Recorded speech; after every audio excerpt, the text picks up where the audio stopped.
I went to the Van Gogh thing. What is up, you guys? It's Nita. Today we are going to be talking about my experience visiting Beyond Van Gogh, the immersive experience. That is a lot of words. I don't remember exactly when I first learned about Beyond Van Gogh, but I do know it was from Facebook.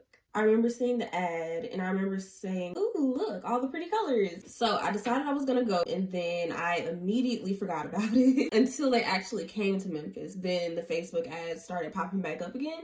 So I was like, yeah, let me go ahead and go get a ticket. Reading straight from the website here. Beyond Van Gogh is a new, truly immersive experience. A lot of words, minutia. The show is projected on every surface around you, and it makes you feel as though you're inside of a Van Gogh painting. So that was kind of their selling point. Be fully immersed inside of a Van Gogh painting. Oh, let's back it up. For those of you who don't know who Van Gogh is, quick rundown. He was a Dutch post-impressionist painter, and he lived in like the mid 1800s. And his art style was, post-impressionist. I said that. I mean, I guess I could just say he was the guy that cut off his ear. Oh, he made Starry Nights. Here in Memphis, the exhibit was hosted at the Graceland Exhibition Center, which was another reason why I wanted to go, because I'd never been to Graceland. Two birds, one stone. Although I didn't go into Graceland, I went into the exhibition center, so it really doesn't count, but whatever. I still felt like I was getting the bang for my buck. Speaking of bucks, this was expensive. My adult ticket, which was the general ticket, was $46.99 plus like $6 in taxes, which was like $52.99. $53. Apparently it was that expensive because I went during like a peak time, which didn't make sense to me at first because all the tickets were sold on a time slot, and it's not like you have a bunch of people showing up at the same time. But when I got there, I did kind of realize that it was a lot of people. So we'll get into that. If you were to buy just an adult general ticket, not peak time, it would be $10 less, which is gas. But you know, whatever. I wanted to do this. Also, if you really wanted to like be extra, you could have gotten either a premium ticket or a VIP ticket. The premium tickets were $53.99 and the VIP tickets were $93.99. There was a difference between the VIP and the premium, but I'm broke, so. They also do like student discounts and military discounts and senior citizen discounts and group discounts.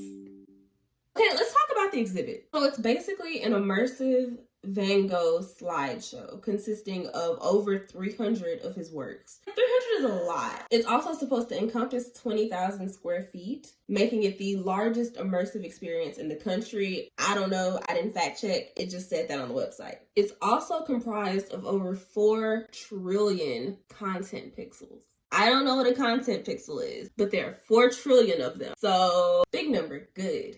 Capitalism. The exhibit was also accompanied by a score to help you really experience the sensational audio journey directly from Spotify. They made a Spotify playlist, and I wanted to make fun of it so badly, but it wasn't that bad. It actually did lend to the experience. I'll link the Spotify playlist down below if anyone's interested in hearing it. Before I went, I was doing a bit of research just because I knew I wanted to vlog. So I went to the FAQ page, specifically was looking for photography. On the website, it said, photography is okay, videography is not. You can take pictures, but you can't record. But we got there and they said, we can take pictures and record as much as we want to, just no flash. Not trying to bust nobody out though, like I ain't no snitch. They gave us the rundown. It's gonna be 3 rooms. You can go through the 3 rooms and take as long as you want. She let us know that the exhibit, like the actual immersive part of it was only gonna take about 30 something minutes on a loop.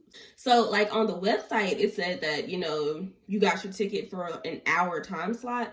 But we got there and they were just like, as long as you leave before we close at 9. I was like, oh, okay, cool. They let us in, and the first room that we went into was called the Red Room, which was weird because the room wasn't red. There were images with texts in them, and the texts were actual letters between Vincent van Gogh and his brother, Theo.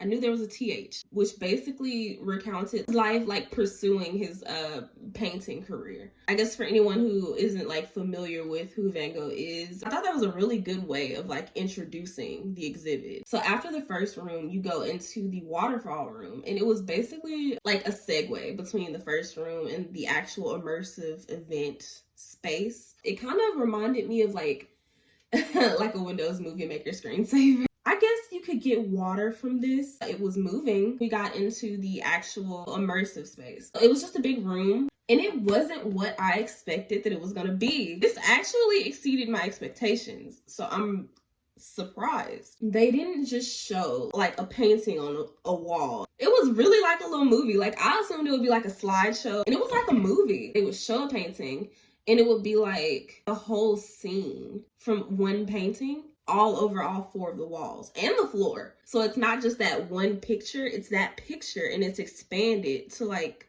cover an entire landscape. Like you really felt like you were in the world, like whatever picture it was, you were there. And the paintings weren't just projected on the wall, like they weren't still, they were actually moving. People would blink at you and like move around a bit. Backgrounds were like wavy and like moving. Birds would fly. There were boats in one of the paintings, and the boats were actually like swaying on the water. Oh, my favorite one, I wish I had caught this on camera. My favorite one, I gotta find out which painting it was. But it started off as like a picture of the painting, just one picture of the painting, and it's like all over the walls, right? And I don't know how they did it. I was so shook. It changed perspective. You're being pulled into the painting, and then your perspective shifts.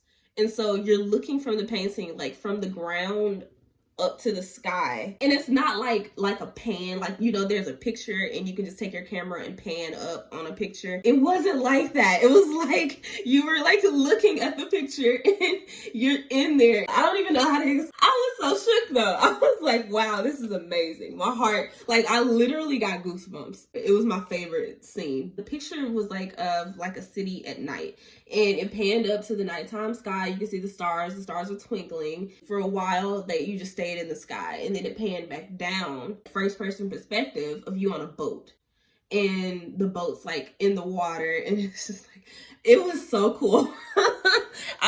It was so cool. I really enjoyed that part. I also really liked Starry Nights. It started off as like just swirls on like a blue background, and then it's actually swirled into the Starry Night painting, and I really like that. And like, while I'm talking about this, the transitions were on point. It wasn't just like you see a picture, then you see another one. There was one scene where it was like brush strokes. So there's one painting up already, and then you see brush strokes covering the one painting to get to the second one. There was this other transition that I liked. It was like literally just drawing the picture in front of you. It was so good. And the transitions went with the music really well. And there was this one song that ended on like a crescendo. Everything went to black, and then the other painting faded in. Like it was I enjoyed it. About it being 300 pieces of art, I believe it. There were some paintings in other paintings, 2 or 3 different points where there were paintings lined up against the wall, and it looked like an art gallery. And every wall was different, so they told you before you went in to just walk around just to make sure you see everything. There was some where it was like a bunch of different portraits,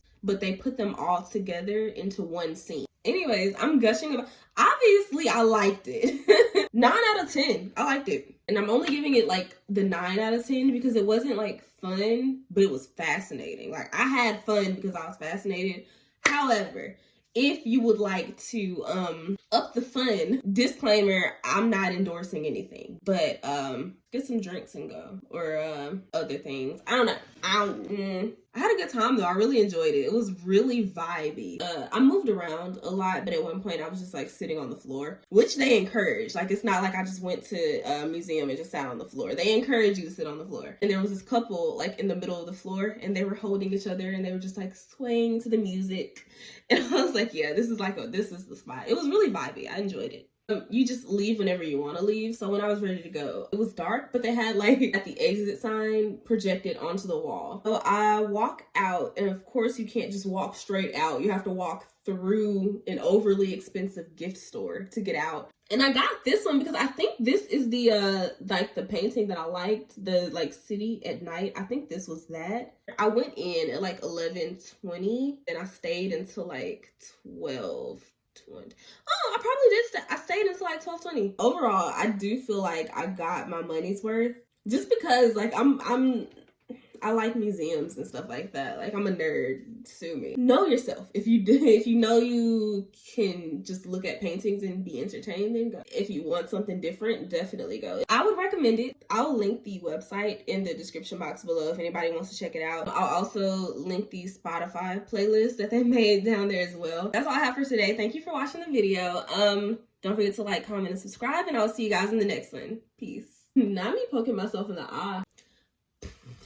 Titties up. Thank you.